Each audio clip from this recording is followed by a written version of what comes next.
Teman-teman, berbeda dengan perjalanan sejarah banyak kerajaan Islam di Nusantara yang sebagian besar pada awalnya masih bercorak Hindu atau Buddha, kerajaan Aceh Darussalam sejak di awal pendiriannya pada tahun 1496 Masehi sudah memerintah dengan menegakkan syariat Islam.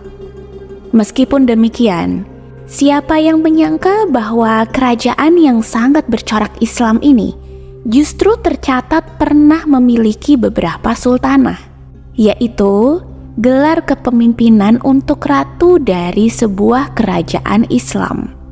Tidak tanggung-tanggung, bahkan para sultanah tersebut memimpin kerajaan hingga lebih dari setengah abad. Salah satu sultanah dari Kesultanan Aceh Darussalam adalah Sultanah Safiyatuddin Tajul Alam. Safiyatuddin Tajul Alam atau yang lazim disebut Safiyah lahir pada tahun 1612 Masehi di Aceh Darussalam. Ia merupakan putri dari Sultan Iskandar Muda dengan permaisuri Putri Sendi Ratna Indera. Nama kecil Safiyah adalah putri Sri Alam yang kemudian dikenal dengan Safiyatuddin Tajul Alam. Sejak kecil, Safiyah mendapat didikan yang baik dari keluarganya. Ia belajar kepada para guru terkemuka seperti Syekh Hamzah Fansyuri, Syekh Naruddin Ar-Raniri, Syekh Muhyiddin Ali, Syekh Taqiyuddin Hasan, dan beberapa nama besar lain yang kesemuanya adalah guru besar Universitas Baitur Rahman. Selain mempelajari ilmu agama dan ketatanegaraan, Safiyah juga memiliki ketertarikan dalam bidang literasi. Ia suka membaca buku-buku syair dan juga suka menulis syair. Suatu kali, Sultan Iskandar Muda berhasil menaklukkan Kesultanan Pahang. Sultan Pahang menyerahkan putranya untuk dididik oleh Sultan Iskandar Muda. Itulah awal mula perkenalan Safiyah dengan Sultan Bungsu. Sultan Bungsu diperlakukan dengan baik.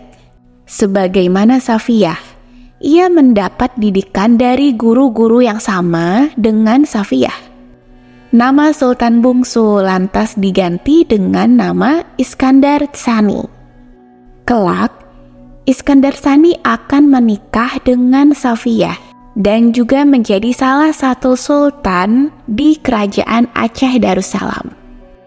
Sultan Iskandar Muda mampu membawa Kesultanan Aceh Darussalam dalam masa kejayaan.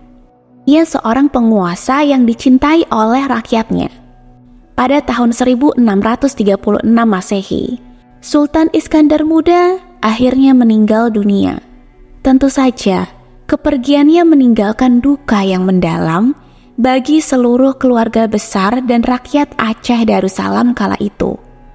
Kepergian Sultan Iskandar Muda membawa permasalahan tersendiri. Ia tidak memiliki anak laki-laki. Putra laki-lakinya, Polim, tidak berhak naik tahta karena ia lahir dari selir sang sultan. Akhirnya, diangkatlah Iskandar Tsani sebagai Sultan Aceh Darussalam. Qadarullah, Sultan Iskandar Tsani meninggal tidak lama kemudian. Safiyah sempat larut dalam duka. Dalam waktu yang berdekatan, dua orang tercintanya pergi untuk selamanya.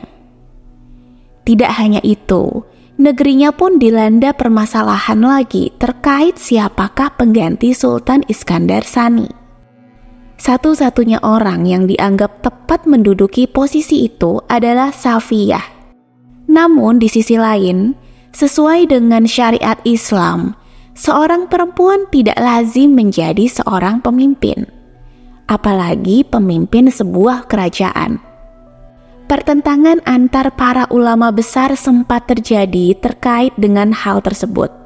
Namun, ketegangan dapat diredam oleh ulama yang sangat berpengaruh pada saat itu, yaitu Tengku Abdur Rauf dari Singkili. Adik tirinya, Panglima Polim turut memiliki andil besar dalam pengangkatan sang kakak menjadi sultanah. Ia menjadi pendukung penuh untuk Safiyah.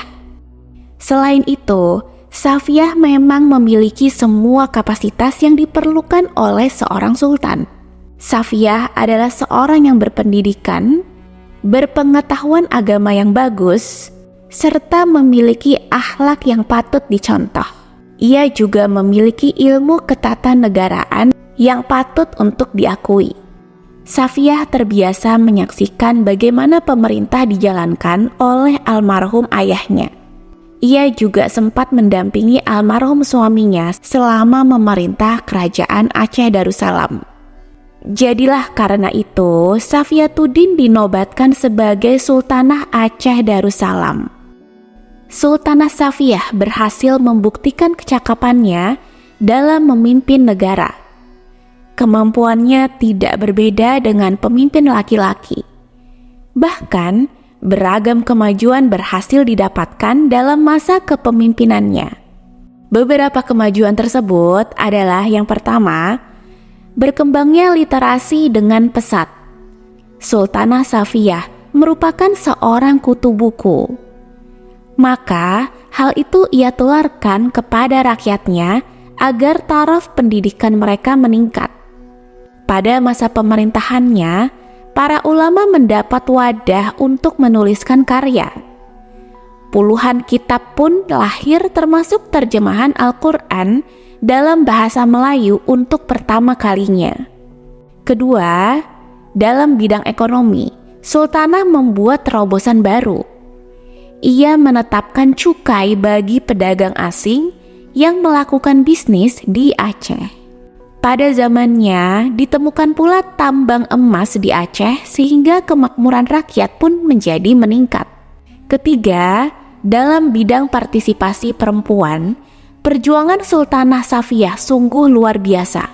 Ia memberi kesempatan kepada kaum perempuan untuk duduk di parlemen. Dari 70 orang pendaftar, 23 muslimah diterima sebagai anggota parlemen. Sultanah Safiyatuddin meninggal dunia pada tanggal 23 Oktober 1675. Muslimah pertama yang menjadi Sultanah Aceh Darussalam tersebut kembali kepada Allah Subhanahu wa Ta'ala setelah memerintah dalam waktu 30 tahun. Ia pergi meninggalkan ukiran indah dengan tinta emas tentang bagaimana seorang muslimah ternyata mampu memimpin sebuah negara dengan baik.